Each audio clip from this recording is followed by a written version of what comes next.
নমস্কার। আজকে স্বামী বিবেকানন্দ এবং তার শিষ্য শ্রী শরৎচন্দ্র চক্রবর্তীর কথোপকথন নিয়ে যেই বই স্বামী শিষ্য সংবাদ, সেই বইটির প্রথম অধ্যায়ের দ্বিতীয় পর্ব নিয়ে আলোচনা করব। আগের রবিবার এই সময় এই বইটি নিয়ে আলোচনা শুরু হয়েছিল এবং যেরকম কথা ছিল যে এই বইটি একদম প্রথম পৃষ্ঠা থেকে শুরু করে একদম শেষ পৃষ্ঠা অবধি আমরা যাওয়ার চেষ্টা করব বলা ভালো, যদি ঠাকুরের ইচ্ছা থাকে। কারণ এই বইটি কারণ আগের দিনে একবার বলেছি আর একবারও বলে দিই, এই বইটি গুরু শিষ্যের সম্পর্কের উপর একটা বই, গুরু শিষ্যের কথোপকথনের উপর একটি বই।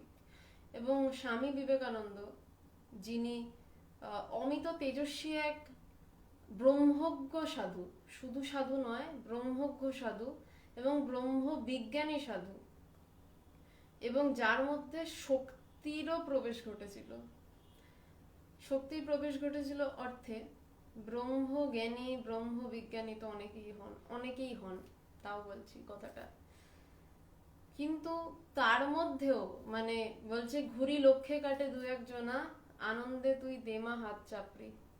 বলছে অনেক লক্ষ জন চেষ্টা করলে তবে তার মধ্যে কিছু মানুষের ব্রহ্মজ্ঞান হয়। আর তারও আগে থেকে যদি যাই, বহু কোটি কোটি মানুষের মধ্যে কিছু মানুষের ব্রহ্মকে জানার ইচ্ছা হয়, তাদেরও মধ্যে কিছু জনের সৌভাগ্য হয় সেই ব্রহ্ম জ্ঞান লাভ করার। তাদের মধ্যেও বিরল কিছু সাধু হয় যারা হন ব্রহ্ম বিজ্ঞানী। ব্রহ্ম জ্ঞান এবং ব্রহ্ম বিজ্ঞান দুটোর মধ্যে কিন্তু একটা তফাৎ আছে। তফাৎটা কিরকম? ব্রহ্ম জ্ঞান মানে আমার ব্রহ্ম সম্পর্কে জ্ঞান হলো, আর ব্রহ্ম বিজ্ঞান মানে আমি বিশেষভাবে তাকে জানলাম।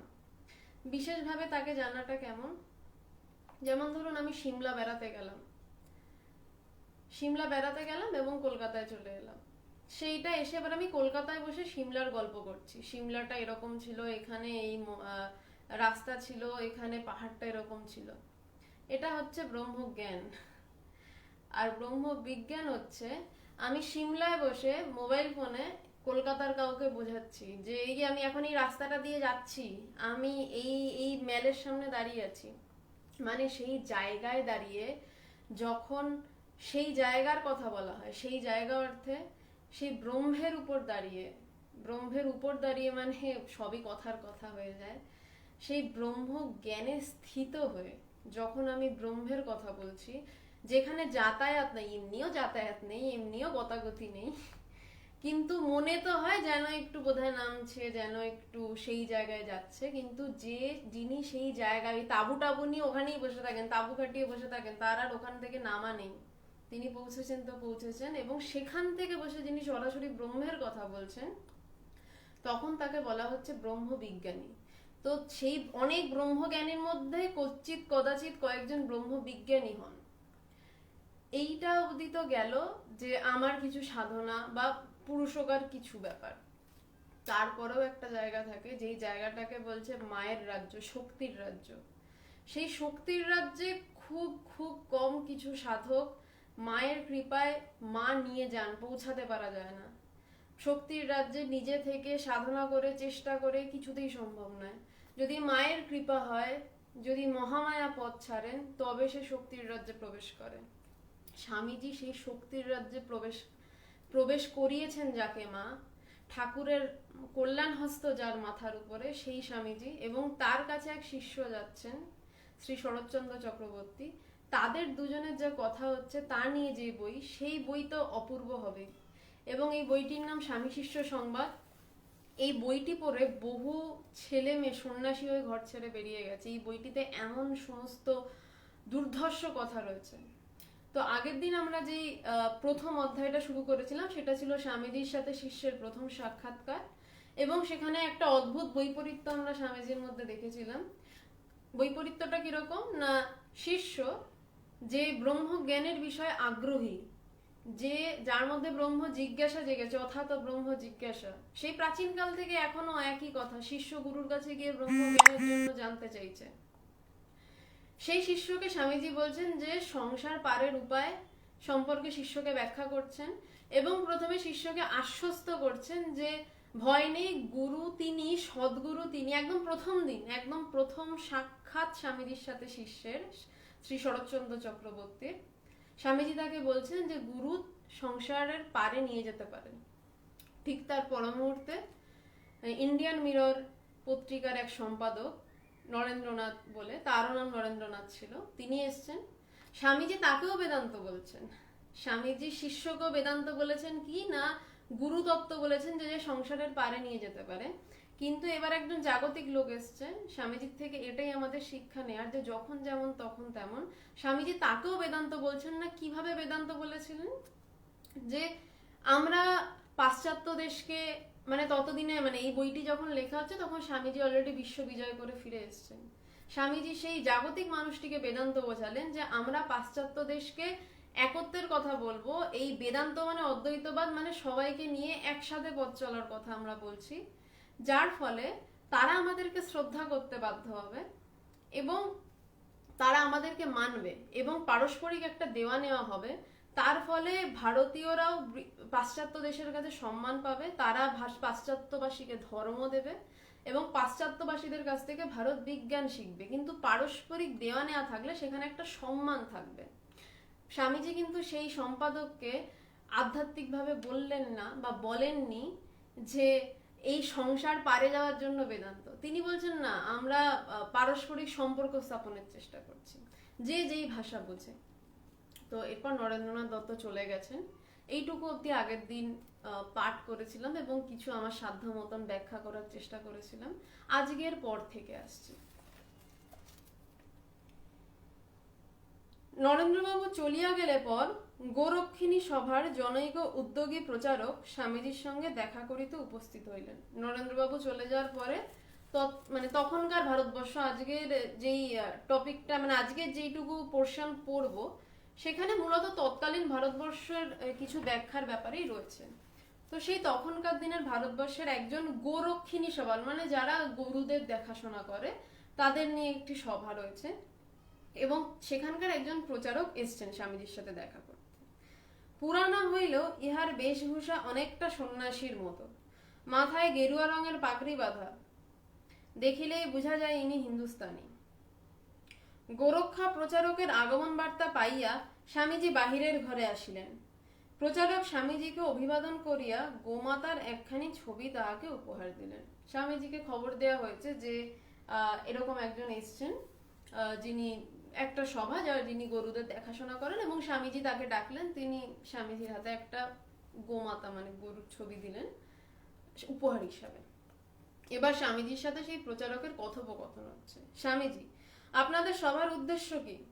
প্রচারক, আমরা দেশের গোমাতাগণকে কসাইয়ের হাত থেকে রক্ষা করিয়া থাকি।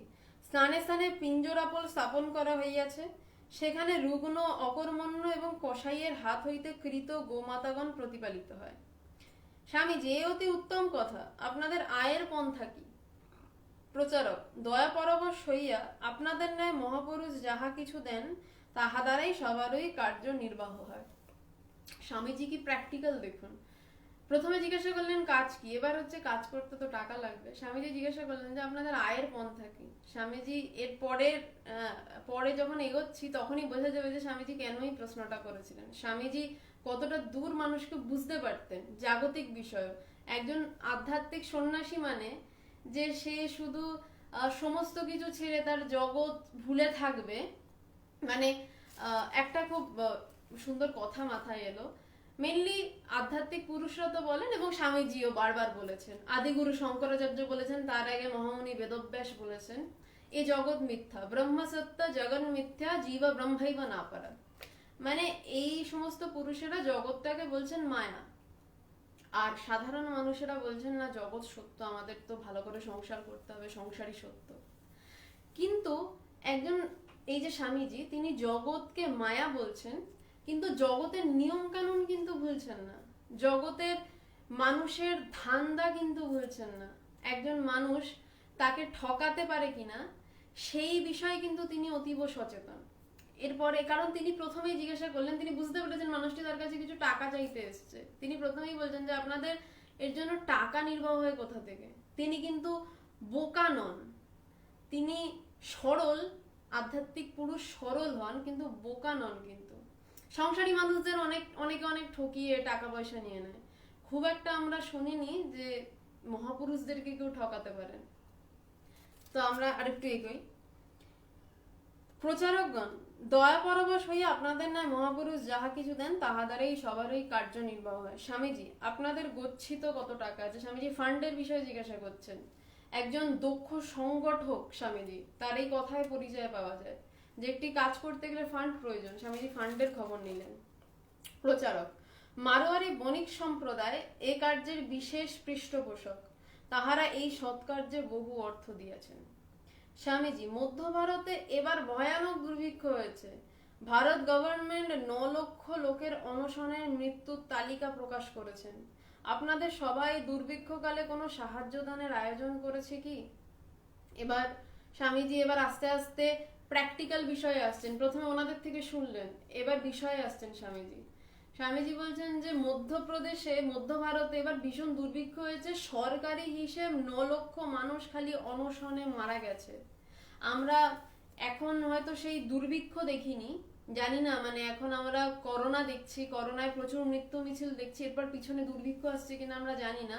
তো সেই রকমই মানে আজকেরকার দিনের মতনই একটা পরিস্থিতি হচ্ছে সেই স্বামীজির সময়। 100 বছর আগেও এরকম ধরনের একটা পরিস্থিতিতে কথা হচ্ছে। তো স্বামীজি বলছেন যে ওখানে তো এত লোক মানুষ অনাহারে মারা যাচ্ছেন, আপনারা গরুদের জন্য করছেন, খুব ভালো, আপনারা তাদের জন্য কোনো সাহায্যের চেষ্টা করেছেন? প্রচারক, আমরা দুর্ভিক্ষাদিতে সাহায্য করি না, কেবলমাত্র গোমাতৃগণের রক্ষা গল্পেই এই সভা স্থাপিত। স্বামীজি, যে দুর্ভিক্ষে আপনাদের জাত ভাই লক্ষ লক্ষ মানুষ মৃত্যু মুখে পতিত হলো, সামর্থ্য সত্ত্বেও আপনারা এই ভীষণ দুর্দিনে তাদিগকে অন্ন দিয়ে সাহায্য করা উচিত মনে করেননি? প্রচারক, না, লোকের কর্মফলে পাপে এই দুর্ভিক্ষ হইয়াছিল, যেমন কর্ম তেমনি ফল হইয়াছে। কি ভয়ঙ্কর অশিক্ষা! স্বামীজি বলছেন যে এত লোক মারা গেছে। স্বামীজি প্রথমে টাকা কোথা থেকে আসছে জানলেন যে টাকা আছে। তারপর ফান্ডের কথা জিজ্ঞাসা করলেন যে কত গচ্ছিত আছে, বলছে না সৎকার্যে প্রচুর অর্থ দিয়েছে মারোয়ারিরা। তারপর স্বামীজি বলছে ওখানে এত লোক, বলছে তোমার জাত ভাই গরু, মানে আগে তো আমি দেখবো আমি মানুষ হয়ে আমার পাশের মানুষটা খেতে পাচ্ছে কিনা, তারপর আমি যদি তাকে খেতে দিতে পেরে যদি আমার কিছু বেশি থাকে, তারপর নয় আমি দেখবো যে আরো অন্য জাতি মানে মনুষ্যতর জাতি আমি কিছু সাহায্য করতে পারি কিনা। তো স্বামীজি বলছে তোমরা নিজের জাত ভাই না খেতে পেয়ে লক্ষ লক্ষ মানুষ মরে যাচ্ছে, তোমরা তাদের জন্য কিছু করনি, তোমরা গরুদের জন্য করো, কিন্তু তোমাদের কাছে যখন টাকা আছে তোমরা তাদের জন্য কোনো সাহায্য করনি মানুষদের জন্য। তো প্রচারক খুব দর্পের সাথেই বলছেন না, ওদের কর্মফলে ওরা মারা গেছে, তাহলে যেমন ওরা কর্ম করেছে তাই দুর্ভিক্ষ হয়েছে। প্রচারকের কথা শুনিয়া স্বামীজির বিশাল নয়ন প্রান্তে যেন অগ্নিকণা স্ফুরিত হতে লাগিল, মুখ আরক্তিম হইল, কিন্তু মনের ভাব চাপিয়া বলিলেন, যে সভা সমিতি মানুষের প্রতি সহানুভূতি প্রকাশ করে না, নিজের ভাই অনশনে মরছে দেখেও তার প্রাণ রক্ষার জন্য এক মুষ্টি অন্ন না দিয়ে পশুপক্ষী রক্ষার জন্য রাশি রাশি অন্ন বিতরণ করে, তার জন্য আমার বিন্দু মাত্র সহানুভূতি নেই। তা দ্বারা সমাজের বিশেষ কিছু উপকার হয় বলে আমার বিশ্বাস নেই। কর্মফলে মানুষ মরছে, এরূপ কর্মের দোহাই দিলে জগতে কোন বিষয়ের জন্য চেষ্টা চরিত্র করাটাই একেবারে বিফল বলে সাব্যস্ত হয়। আপনাদের পশু রক্ষা কাজটাও বাদ যায় না। ওই কাজ সম্বন্ধেও বলা যেতে পারে গোমাতারা আপন আপন কর্মফলেই কসাইদের হাতে যাচ্ছেন ও মরছেন, আমাদের উহাতে কিছু করার প্রয়োজন নাই। স্বামীজি কি বলিষ্ঠ ছিলেন! উনি মিনমিন করলেন না, উল্টাপাল্টা কথা বললেন না, একদম পরিষ্কার বললেন। তিনি রেগে গেছেন, বলছে তার নয়ন মানে এতটাই রেগে গেছেন, শিষ্য বর্ণনা করছে যে স্বামীজির বিশাল নয়ন প্রান্তে যেন অগ্নিকণা স্ফুরিত হতে লাগিল, মুখ আরক্তিম হইল, মানে রেগে তার মুখ লাল হয়ে গেছে। কিন্তু তা সত্ত্বেও তিনি মনের ভাব চেপে স্পষ্ট ভাষায় বললেন যে যদি কর্মফলই হয় তাহলে আপনাদের গোমাতাও কর্মফলে কসাইয়ের হাতে যাচ্ছে, আমি সেটাই ধরছি, তাহলে এই যুক্তিটাও বাদ যায় না। সরি। এবং স্বামীজি একজন সন্ন্যাসী, সর্বত্যাগী সন্ন্যাসী হলে কি, যে তার তো সংসারের প্রতি কোনো মায়া নেই। একটা অদ্ভুত একটা কথা সন্ন্যাসীদের প্রতি সাধারণ মানুষ বা গৃহস্থদের কাছ থেকে আমি বহু সময় শুনেছি, যে সন্ন্যাসী তো সংসার থেকে পালায়। সন্ন্যাসীরা কি আদৌ সংসার থেকে পালায়, নাকি আরো সংসারী মানুষেরা কিভাবে ভালো করে বাঁচবে তার উপায় বের করে? স্বামীজি কিন্তু গা এড়ালেন না, পালালেন না। স্বামীজি স্ট্রং ভাবে বললেন, এবং স্বামীজি বললেন না যে হ্যাঁ ঠিক আছে, মানুষ তো কর্মফলই তো মানুষের পাপ, তাতেই তো মানুষ মরছে, বললেন না। স্বামীজি খেপে গিয়ে প্রতিবাদ করে বললেন যে আপনারা মানুষকে দুমুঠো অন্ন দিতে পারছেন না, আপনাদের কাছে টাকা রয়েছে, তাহলে তাই যদি হয় তাহলে আপনাদের যারা গোমাতাদের জন্য করছেন তারাও কর্মফলে ভুগছে, তাহলে এটাও বাদ যায় না। এই ছিলেন স্বামীজি। প্রচারক একটু অপ্রতিভ হইয়া কহিলেন, হ্যাঁ আপনি যা বলেছেন তা সত্য, কিন্তু শাস্ত্রে বলে গরু আমাদের মাতা। তার নিজের মা মরছে, তার স্বজাতি মরছে, কোটি কোটি মা মরে যাচ্ছে, লক্ষ লক্ষ, শুধু 9 লাখ মানুষের সরকারি হিসাব বেরিয়েছে, লাখ লাখ মা মরে যাচ্ছে, তাতে তার ক্ষতি নেই। বলছে শাস্ত্র বলছে গরু আমাদের মাতা, শাস্ত্র বলছে শ্রীনন্ত বিশ্বে হে অমৃতস্য পুত্রা, তাতে তার নজর নেই। শাস্ত্র বলেছে গরু আমাদের মাতা, বলছে না অল্প বিদ্যা ভয়ঙ্করী। এই এই এই কথাগুলো ভীষণ ইম্পর্টেন্ট। এই গোরামো, যে কোনো ধরনের গোরামো পৃথিবীতে পাপ। গোরামোটা তখনই সৃষ্টি হয় যখন মানুষ শ্রীনন্ত বিশ্বে হে অমৃতস্য পুত্রা বুঝতে পারে না এবং বোঝার চেষ্টা করে না। শ্রীনন্ত বিশ্বে অমৃতস্য পুত্রা মানে কি? বলছে শোনো বিশ্ববাসী, হে অমৃতের পুত্রগণ। সবাইকে সবাইকে অমৃতের পুত্র বলে ডাকছে। আবার সেই শাস্ত্রেই হয়তো কোনো একটা জায়গায় রয়েছে যে গরু, যেহেতু গরু, হ্যাঁ গরুর থেকে মানুষ দুধ পায়, গরু মানুষের বিবিধ উপকার করে, গরু আমাদের মাতা, সে সেই কথাটা নিল। মানুষের চরিত্র কি, মানুষ নিজের সুবিধা অনুসারে কথা গ্রহণ করে। স্বামীজি প্রচুর কথা বলেছেন সারা জীবনে। স্বামীজি ব্রহ্মজ্ঞানের কথা বলেছেন, স্বামীজি ব্রহ্মবিজ্ঞানের কথা বলেছেন, স্বামীজির ক্ষীর ভবানী মন্দিরে মায়ের দৈববাণী শুনেছিলেন, সেই কথা বলেছেন। আবার স্বামীজি এই কথাও বলেছেন যে গীতা পাঠ করার থেকে ফুটবল খেলা ভালো। মহাপুরুষদের বিভিন্ন ভাবে বিভিন্ন কথা হয়। এবার মানুষ কি করে, কেউ তার সুবিধা অনুযায়ী, যার মনে হলো যে গীতা পাঠ করার থেকে ফুটবল খেলা ভালো, এই কথাটা আমার কাজে লাগবে, আমি আমার স্বার্থ অনুসারে, এটা সবাই স্বার্থ, ব্রহ্মজ্ঞান মানে ব্রহ্মজ্ঞানী হতে যাওয়াটাও যেমন একটা স্বার্থ, বড় স্বার্থ, যেমন আমি গীতা না পড়ে ফুটবল খেলতে যাব, এটাও একটা স্বার্থ। তো মানুষ নিজের স্বার্থ অনুযায়ী কথাগুলো তুলে নেয় এবং বলেন না উনি তো এটা বলেছিলেন।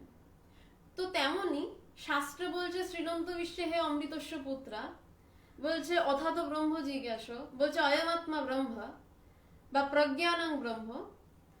মানুষ সেই কথাগুলোকে, যাদের ইচ্ছা, খুব কম মানুষ যাদের অহং ব্রহ্মাস্মি, আমি সেই ব্রহ্ম জানার দরকার, তারা সেই কথাটাকে তুলে নিচ্ছেন। আবার যাদের এই কথাটা নিলে সুবিধা হয়, শাস্ত্রে বলছে গরুই আমাদের মাতা, তারা সেই কথার পিছনে কিন্তু জীবনপাত করছেন। ভালো করে ভেবে দেখুন, তারা সেই কথাটুকুকে শুধু নিয়ে থেমে থাকেননি, তারা সেই কথাটা নিয়ে সভা তৈরি করেছেন, গোরক্ষা সভা। সেই সভাতে তারা টাকা তুলছেন। তাদের কিন্তু ব্রহ্মজ্ঞান লাভের চেষ্টা নেই, তাদের নিজেকে জানার চেষ্টা নেই। তারা কিন্তু শাস্ত্রের কথাই বলছে, শাস্ত্র অনেক কথা বলেছে, কিন্তু তারা কোনটুকু নিয়েছে, গরু আমাদের মাতা। এবং তারা সেইটা নিয়ে তার পিছনে তারা মানুষের কাছে গিয়ে ভিক্ষা করছে, এবং সেই কথাটা নিয়ে তারা এতটা গোড়া হয়ে যাচ্ছে, তাদেরই জাত ভাই, তাদেরই অনেক মা মারা যাচ্ছে অনশনে, দুর্ভিক্ষে, তাদের দিকে তারা খেয়ালই করতে পারছে না। গোরামির এই সমস্যা। কিন্তু স্বামীজি কিন্তু গরু আমাদের মাথাতে ছটফট করলেন না, লাফ দিয়ে উঠলেন না, আপনি কেন বলছেন।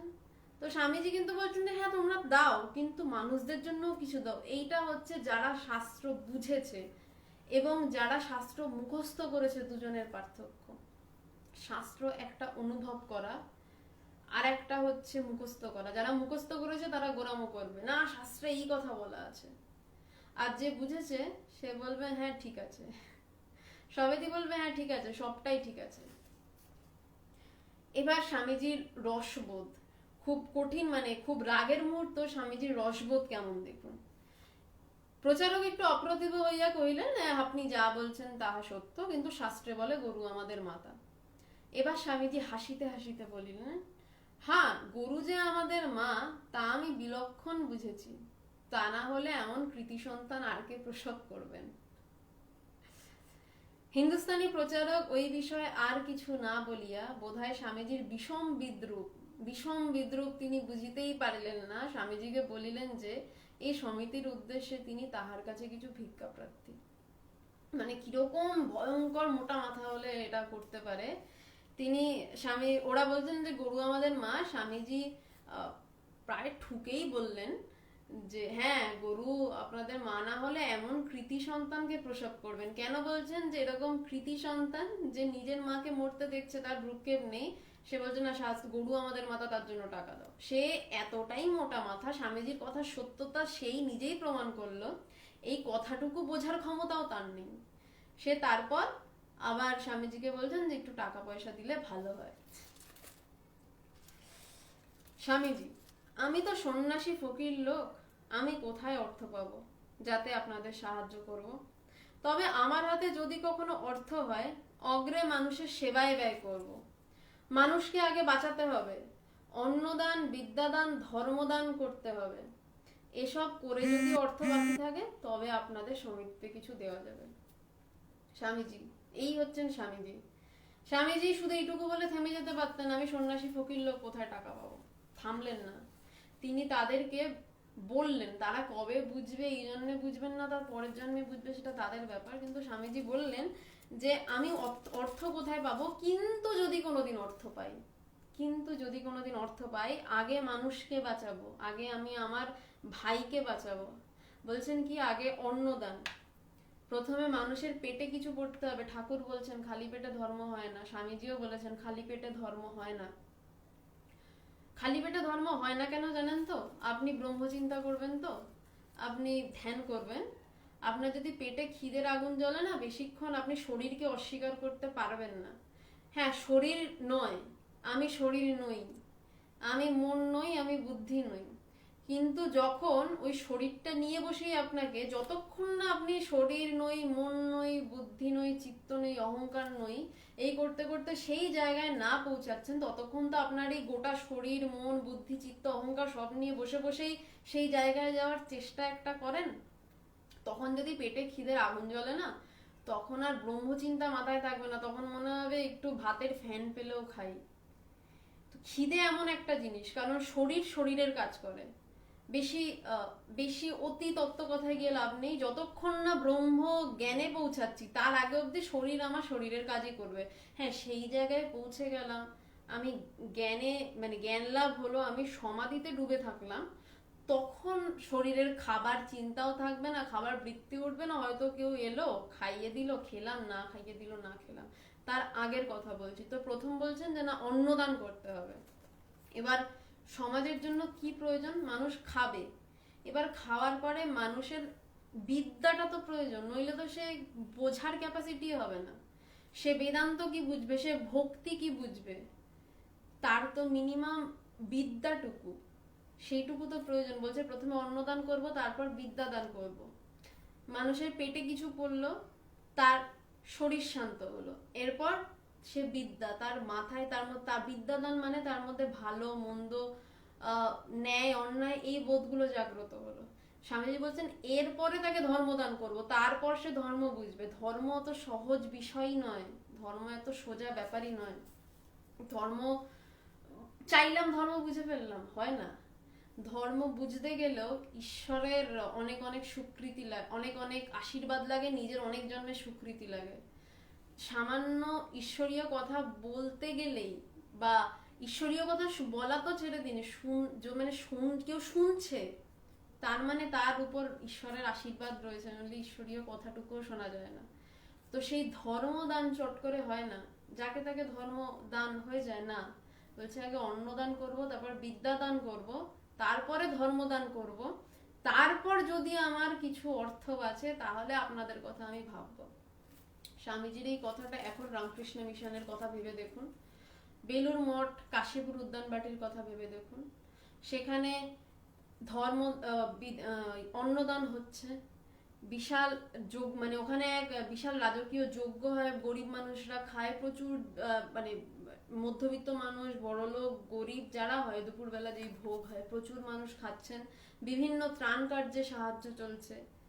এবার তারপরে ওখানে স্কুল কলেজ বিভিন্ন রয়েছে, বিদ্যাদান হচ্ছে, এবং সেখান থেকে আরো কিছু মানুষ, তাদের মধ্যে থেকে যেসব ছেলেদের এই ধর্ম বিষয়টাকে ভালো লাগছে, তাদের মধ্যে কিছু ছেলে মেয়ে সন্ন্যাসী হচ্ছে, কেউ বেদান্ত পড়ছে, তারা এরপর হচ্ছে স্বামীজির পরিকল্পনা অনুসারেই কিন্তু চলছে। এবং তারপরেও বেলুর মঠে কিন্তু আলাদা গোশালা রয়েছে, কাশীপুর উদ্যানবাটিতে যান, দেখবেন প্রচুর গরু রয়েছে। স্বামীজি কিন্তু অস্বীকার করেননি, কথা রেখেছেন, বলেছেন যে এরপরেও যদি আমার সামর্থ্য থাকে তাহলে আপনাদের সমিতিতে কিছু দেবো। তো সমিতিতে কিছু দিয়েছেন কিনা তো আমার জানা নেই, তবে রামকৃষ্ণ মিশন মানে এই যে সমস্ত কিছু অস্বীকার করে দেওয়া, গরু নয় শুধু মানুষের জন্য করবো, করেননি, সবকিছুরই খেয়াল রেখেছেন এবং স্বামীজির দেখানো পথেই অনেকখানি চলছে। কথা শুনিয়া প্রচারক মহাশয় স্বামীজিকে অভিবাদন আনতে প্রস্থান করিলেন। এইবার এতক্ষণে তিনি বিদায় হয়েছেন। তখন স্বামীজি আমাদিগকে বলিতে লাগিলেন, কি কথাই বললে, বলে কিনা কর্মফলে মানুষ মরছে, তাদের দয়া করে কি হবে? দেশটা যে অধঃপাতে গেছে ইহাই তার চূড়ান্ত প্রমাণ। তোদের হিন্দু ধর্মের কর্মবাদ কোথায় গিয়ে দাঁড়িয়েছে দেখলি? মানুষ হয়ে মানুষের জন্য যাদের প্রাণ না কাঁদে তারা কি আবার মানুষ? স্বামীজি বলছেন যে বহুজন সন্ন্যাসী কেমন হবে না, বহুজন হিতায়চ বহুজন সুখায়চ, বলছে বহুজনের হিত করবে, বহুজনের সুখের জন্য যার প্রাণ কাঁদবে। একটা খুব সুন্দর কথা, বোধহয় স্বামীজিরই কথা শুনেছিলাম, বলছেন যে সন্ন্যাসীর যথার্থ সংজ্ঞা কি। বলছে যে যে নিজের গলার মালা, হয়তো আমার কথাটায় কিছু হয়তো শব্দের এদিক ওদিক হতে পারে, ভাবটা মূলত এই ছিল। বলছে যে সন্ন্যাসী, যথার্থ সন্ন্যাসী সে যে নিজের গলার মুক্তোর মালা খুলে অন্যের গলায় পরিয়ে তার গলা থেকে বিষের মালাটা নিজের গলায় পরে আনন্দে নৃত্য করতে পারবে। শুধু পড়বে না, পরে ম্রিয়মান হয়ে বসে থাকবে না, এবং সে যে তার কষ্টটা নিতে পেরেছে, তার বিষটা হজম করতে পেরেছে, সেই আনন্দে সে নৃত্য করবে, তার নাম সন্ন্যাসী। তো সন্ন্যাসী মানে সংসার থেকে পালিয়ে গিয়ে বসে থাকা নয়, সন্ন্যাসী মানে আরো আরো বেশি করে সংসারের মধ্যে ঢোকা, আরো বেশি করে সংসারের বাইরে থেকে সংসারের মানুষদের সেই আনন্দের জায়গায় পৌঁছে দেওয়া, সেই তাদের দুঃখ ভাগ করে নেওয়া, তার নাম সন্ন্যাসী। সন্ন্যাসী মানে এসকেপিস্ট নয়। স্বামীজি প্রত্যেকটা কথা এখানে প্রমাণ। তো স্বামীজিও চলে যাওয়ার পরে বলছে যে কি কথা বলছে, বলছে কর্মফলে মানুষ মরবে, বলছে যে এই হিন্দু ধর্মের কর্মবাদ কোথায় গিয়ে দাঁড়িয়েছে দেখলি? বেদান্তে দুটো, বেদান্ত বলছিস না, বেদে দুটো ভাগ রয়েছে, জ্ঞানকাণ্ড এবং কর্মকাণ্ড। কর্মকাণ্ডে এই গরু মাতা যাগ যজ্ঞ বিভিন্ন বিষয় রয়েছে, এবং জ্ঞানকাণ্ডে মানে কর্মকাণ্ড শেষ করার পরে জ্ঞানকাণ্ড শুরু হচ্ছে। মানে কর্ম করে এই কারণেই করা হয়েছিল যে কর্মের কারণটা কি, কর্ম করে চিত্ত শুদ্ধ হবে এবং সেই শুদ্ধ চিত্তে বেদান্তের তত্ত্ব মানুষ ধারণা করতে পারবে। চট করে একটা মানুষ, ধরুন খুব ব্যবসায়ী একজন মানুষ, তাকে গিয়ে আমি বেদান্তের সূক্ষ্ম তত্ত্ব বলছি যে ব্রহ্মসত্য জগন মিথ্যা, তো সে বলবে কি বলছেন, আমার ব্যবসা আসছে, এত টাকা আসছে, আপনি শুনুন। সে মানবে না যে যে এই সমস্ত কিছু সত্য নয়। তাকে আমি স্বপ্ন তত্ত্ব বোঝাতে গেলাম যে দেখুন আপনি এখন তো আপনার ব্যবসায় লেনদেনের টাকা আসছে, আপনি এই ঘুমিয়ে দেখলেন হয়তো আপনি ভিখারি হয়ে গেছেন, তো আপনি তো তখন ভয় পাচ্ছেন, সেটাও তো আপনার কাছে সত্য। মানে আরেকটু সরল ভাবে বলছি, ধরুন একজন খুব বড় ব্যবসায়ী, সে হঠাৎ ঘুমিয়ে পড়েছে, সে এবার প্রত্যেকটা ব্যবসায়ীর মধ্যেই কিন্তু তার যতই লাভ হোক প্রত্যেক মুহূর্তে তার ভিতরে লোকসানের ভয় থাকে, লাভের সাথে লোকসান জড়িত, এবং প্রত্যেকটি ব্যবসায়ীর ভিতরেই সূক্ষ্ম ভয় থাকে যে আমার যদি এত টাকা লোকসান হয়ে যায়। তো স্বাভাবিক কোন একজন ব্যবসায়ী ধরুন শুয়ে স্বপ্ন দেখছে তার সব ব্যবসায় লোকসান হয়ে গেছে, তার সমস্ত টাকা চলে গেছে, সে কিন্তু স্বপ্নে আতঙ্কিত হবে, সে ধর্মর করে উঠে বসবে, যারে তারপর বলে ও আচ্ছা আমি স্বপ্ন দেখছিলাম। তো সে যে স্বপ্নে নিজেকে ফকির হতে দেখলো, ফকির হতে দেখে সে স্বপ্নে ভয় পেল, সেই স্বপ্নের মুহূর্তটা কিন্তু তার কাছে ভীষণভাবে সত্যি ছিল। তখন কিন্তু তার কাছে তার ব্যবসার কত টাকা, তার কাছে ব্যাংকে কত লাখ টাকা তার কাছে নেই, তখন সে ফকির হয়ে ভয় পাচ্ছে। সেই স্বপ্নের মুহূর্তটা যেমন সত্য, যেই মুহূর্তে সে জেগে গেল, যেই মুহূর্তে সে উঠে বসলো, সেই মুহূর্তে কিন্তু আবার তার বড়লোক সত্তাটা সত্য। তাহলে দুই সময় কিন্তু দুই সত্তাই সত্য, এবং যেই সত্তাতে সে নিজেকে ফকির দেখে ভয় পেয়েছে, সে ভয় পেয়েছে, তার ভয় অনুভব হয়েছে, সেটাও সত্য। এবং যখন সে নিজের বড়লোকী সত্তা ভেবে নিজে স্বস্তি পেল, সেই সময় সেই সত্তাটাও কিন্তু সত্য। এবার আমি যদি এইগুলো বেদান্তের একটু সূক্ষ্ম তত্ত্ব, এই সূক্ষ্ম তত্ত্ব যদি আমি একটা নর্মাল সময় একজনকে বোঝাতে যাই, একজন বড়লোক ব্যবসায়ীকে, সে বলবে আপনি দাদা বা দিদি আপনি সরুন, আমাকে ব্যবসাটা করতে দিন। তো সেরকম ভাবে তো হবে না, সেইভাবে তো সম্ভব নয়। তো তার জন্য কি দরকার না, তার জন্য তাকে কিছু প্রসেসিং এর মধ্যে দিয়ে আসতে হবে, যাতে সে এই কথাগুলোকে ধরতে পারে, তার চিত্তে কথাগুলো, চিত্ত মানে মন, মনের থেকেও আর একটু সূক্ষ্ম আরো কিছু অবস্থা রয়েছে যে জায়গাটাকে চিত্ত বলা হচ্ছে, সেইখানে যাতে তার কথাটা ধারণা হয়। তার জন্য তাকে কিছু সাধারণ হয়তো নাম জপ করতে হলো, তাকে ধ্যান করতে হলো, কিছু কিছু ধ্যান ধারণা কিছু রয়েছে, কিছু আধ্যাত্মিক বই পড়তে হলো। তো বলছে যে এই বই, যে আধ্যাত্মিক বইপত্র পড়া, যাগযজ্ঞ, এগুলো কর্মকাণ্ড, এইসব করে যখন চিত্ত শুদ্ধ হচ্ছে একজন মানুষের, তখন আসছে বেদান্তের জ্ঞান কাণ্ড, যেখানে সে অদ্বৈত তত্ত্ব নিয়ে ধরতে পারছে। তো স্বামীজি এখানে বলছেন যে তোদের হিন্দু ধর্মের কর্মকাণ্ডের কি অবস্থায় গিয়ে দাঁড়িয়েছে দেখছিস, যে কর্মকাণ্ড করতে গিয়ে সে মানুষের জন্য তার প্রাণ কাঁদা বন্ধ হয়ে গেছে, তার শুধু গরুর জন্যই প্রাণ কাঁদবে, মানে সে ডিভিশন হয়ে গেছে, আমি শুধু গরুর জন্য কাঁদবো, মানুষের জন্য কাঁদবো না, আমার পাশে মানুষটা মরে যাক আমার যায় আসবে না। মানে সত্য এটা, আমি যে বলছি তা নয়, বা গল্প কথা নয়, কিন্তু বলছে মধ্য ভারতে দুর্ভিক্ষে লাখ লাখ লোক মরছে, তার চোখে জল নেই, তার চোখে জল পড়ছে গরু মারা যাচ্ছে। গরু মারা যাচ্ছে জল পড়ুক, কিন্তু যে যথার্থ ভালোবাসবে, তার কিন্তু মানুষটার জন্য যেমন চোখে জল পড়বে, গরুটার জন্য চোখে জল পড়বে। তো স্বামীজি বলছেন মানুষ হয়ে মানুষের জন্য যাদের প্রাণ না কাঁদে, তারা কি আবার মানুষ? এই কথা বলিতে বলিতে স্বামীজি সর্বাঙ্গ যেন ক্ষোভে দুঃখে শিহরিয়া উঠিল। অনন্তর স্বামীজি তামাক টানিতে টানিতে শিষ্যকে বলিলেন, আবার আমার সঙ্গে দেখা করো। স্বামীজি তামাক খাওয়া একটু অভ্যাস ছিল, সেটা আগে থেকেই, একদম স্বামীজির এই ঠাকুরের কাছে স্বামীজির যাওয়ার আগে থেকেই। তো স্বামীজি তামাক টানতে টানতে শিষ্যকে বলছেন, আমার সঙ্গে আবার দেখা করো। শিষ্য, আপনি কোথায় থাকিবেন? হয়তো কোনো বড় মানুষের বাড়িতে থাকিবেন, আমাকে তথায় যাইতে দিবে তো? স্বামীজি বিদেশ থেকে ফিরছেন, কলকাতার সব বড় বড় লোক যারা, তারা স্বামীজিকে বাড়িতে ডাকছেন, নেমন্তন্ন করছেন। তো শিষ্যের একটা আশঙ্কা হয়েছে যে স্বামীজিকে তো সব বড় বড় বড় পয়সাওয়ালা বাড়ির লোক ডাকছে, তা আমাকে সেখানে ঢুকতে দেবে তো? স্বামীজি বলছেন, সম্প্রতি আমি কখনো আলমবাজার মঠে ও কখনো কাশীপুরে গোপাললাল শীলের বাগান বাড়িতে থাকবো, তুমি সেখানে যেও। শিষ্য, মহাশয় আপনার সঙ্গে নির্জনে কথা কহিতে বড় ইচ্ছা হয়। এই কিন্তু প্রথম সাক্ষাৎ। তো সেই প্রথম সাক্ষাতেই শিষ্য বলছেন যে যে আপনার সাথে নির্জনে কথা বলতে ইচ্ছা হয়। কেন না, শিষ্যের সঙ্গে প্রথমেই অল্প একটু কথা হলো, যা শিষ্য গুরুর যথার্থ কথা, যে গুরুর হচ্ছে সদ্গুরু শিষ্যকে সংসার মায়ার পারেন শিষ্যকে নিয়ে যাবে, কিন্তু তারপর আর কথার সুযোগই হচ্ছে না। ইন্ডিয়ান মিরর পত্রিকার সম্পাদক আসছেন, তারপরে গোরক্ষা বাহিনীর লোকজন এলেন। তো তাই শিষ্য নিবেদন করছেন গুরুর চরণে যে আপনার সঙ্গে একটু নির্জনে কথা বলতে ইচ্ছা হয়। স্বামীজি, তাই হবে, একদিন রাত্রিতে যেও, খুব বেদান্তের কথা হবে। গুরুও কিন্তু শিষ্যের ভাব বুঝছে, বলছে যে হ্যাঁ রাত্রে যেও, সেদিন খুব বেদান্তের কথা হবে। কি নিয়ে কথা হবে তাও বলে দিচ্ছেন। শিষ্য, মহাশয় আপনার সঙ্গে কতকগুলি ইংরেজ ও আমেরিকান আসিয়াছে শুনিয়াছি, তাহারা আমার বেশভূষা ও কথাবার্তায় রুষ্ট হইবে না তো? তখন তো পরাধীন ভারতবর্ষ, তো স্বাভাবিকভাবেই যারা রুলিং জাতি, মানে যারা শাসন করছে, তো তাদের সম্পর্কে শিষ্যের মনে একটু ভয় উপস্থিত হয়েছে, যে আমার এরকম বেশভূষা, মানে ভারতীয় বেশভূষা যেমন হয়, ধুতি পাজামা পাঞ্জাবি, তাই হয়তো পরতেন, তখন তো এত প্যান্ট জামার প্রচলন হয়নি বাঙালিদের মধ্যে। বলছে তারাও খারাপ পাবেন না তো?